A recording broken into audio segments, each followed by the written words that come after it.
Zdravím, dneska si něco řekneme o dveřním zavírači Dormakaba TS92B.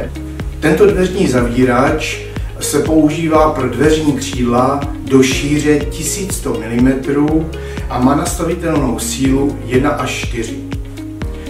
Montáž je možná dvěma způsoby, a to na straně pantu a proti pantu. Na straně pantu se dveřní zavírač montuje tak, že těleso je na křídle a kluzná lišta je na rámu.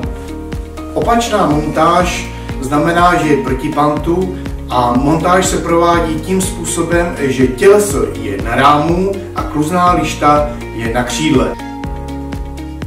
K montáži dveřního zavírače Dormakaba TS92 potřebujeme těleso dveřního zavírače, kluznou lištu, ramínko, montážní desku a sadu šroubů pro uchycení tohoto dveřního zavírače.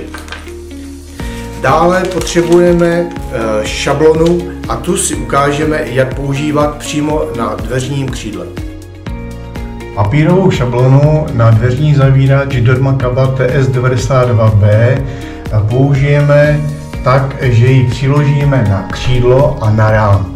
Zároveň musí být pant, který je na obrázku, v ose s pantem, který je na dveřích. Po nastavení montážní šablony si naznačíme otvory pro montáž dveřního zavírače. Po vyvrtání otvorů přiložíme montážní desku a následně ji namontujeme.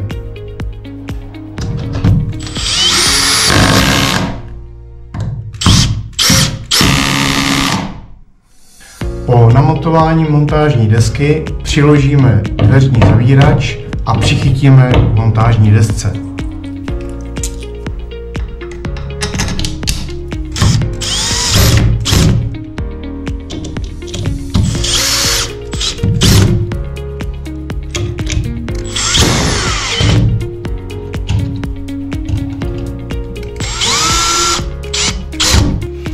Následně nasadíme ramínko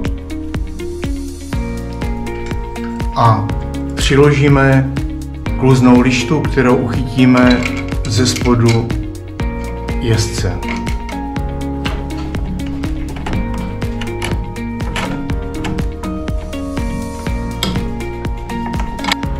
A přichytíme kluznou lištu k montážním otvorům, které již máme připravené.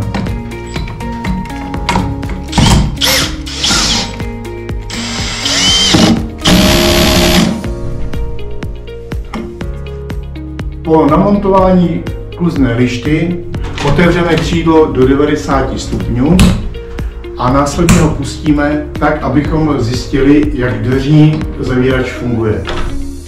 Následně seřadíme dveřní zavírač dvěma body, 1 a 2. 1 je rychlost zavírání a 2 je doklep dveřního křídla.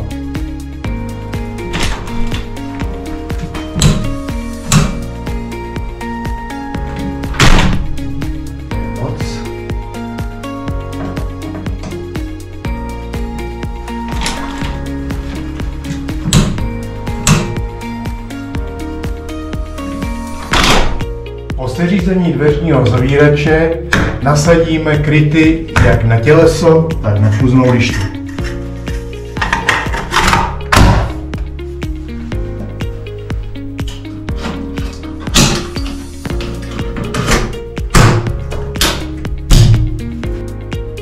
Montáž dveřního zavírače je hotová.